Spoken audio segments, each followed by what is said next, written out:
اسال النادي الاهلي في التوقيت ده كانوا بيكسبوا الاهلي وبيكسبوا الزمالك. ايه بس ما كسبش الاهلي 5. ماشي، ما هو انت بقى في ظروف زي ماتش سان داونز مرتين 5، ما ينفعش الاهلي يخسر 5 حتى لو هو راح بناشئين. يعني لو رايح بناشئين ما خسرش 5. ما تقوليش برضو الساعه 3 الظهر، طب كله بيلعب، طب ما هم كانوا لاعبين الساعه 3 الظهر. تمام. كابتن رضا، زيزو يكمل مع الزمالك ولا يحترف بره ولا يروح عنده عرض من الاهلي او في محاولات مع الاهلي؟ الافضل ليه ايه؟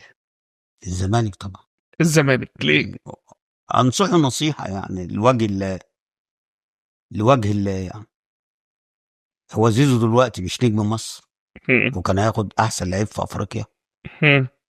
طيب لو راح النادي الاهلي هيبقى ياخد فلوس وشعبيه اكتر، بس هات لي لعيب من اللي ساب نادي الزمالك وراح النادي الاهلي شغال في النادي الزمالك، قول لي لعيب.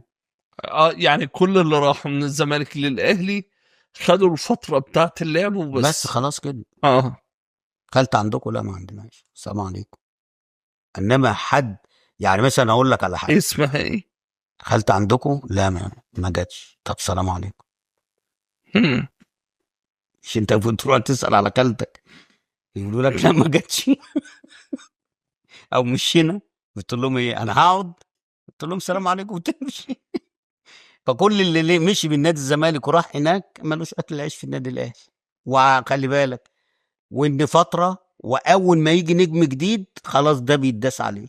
شوف زيزو دلوقتي اللي هم هيموتوا عليه والكلام ده بلاش. امام عاشور اول ما جه بن شرقي مش تحس كده ان الدنيا هديت شويه؟ وكله دلوقتي بيقول ايه؟ بن شرقي. زيزو هيروح هينسوا بن شرقي وهينسوا امام عاشور وزي قبلهم كهربا، واخد بالك؟ وبعد كده يفكروا. جربت انت لما رحت؟ طبعا طبعا. ودي بتبقى مقصوده، خلي بالك. ليه بقى؟ لان انا اول 3 سنين هناك يقول لك اللي جاب الدوري للاهلي رضا عبد العال، فدي بتتعبهم قوي ولغايه دلوقتي تعبان فعلا. طبعا. يقول لك هو عمل ايه غير جون شبيه؟ ماتشر الاسماعيلي 4-3 اللي كان مصر كلها مع النادي الاسماعيلي، لدرجه ان كان بيتكتب في ال3 جرايد الرسميه الاعصار البرتقالي سيدق حصون النادي الاهلي او الشياطين، في جرايد كتبت كده، واخد بالك؟ فالماتش دوت خلص 4-3. وليد صلاح عمل جونين وانا عملت جونين.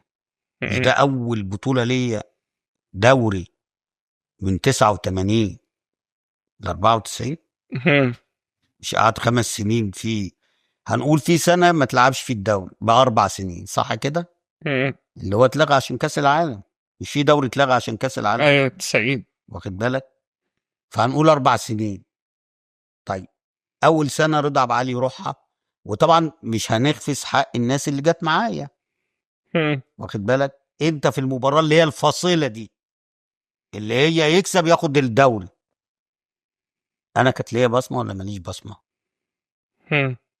اخر جونين ده غير بقى، سيبك من الجونين، شفت له المباراه انا عمال اعمل سروهات انفرادات لمين؟ ايمن شوقي وفيليكس وعادل عبد الرحمن وياسر. ورغم ده كله بيتنسي. بيتنسي. ما هو انت ليه بقى؟ عشان انت مش ابنهم. يعني مثلا ايه؟ ينصر ابو تريكه وما ينصروش واحد جاي من الزمالك.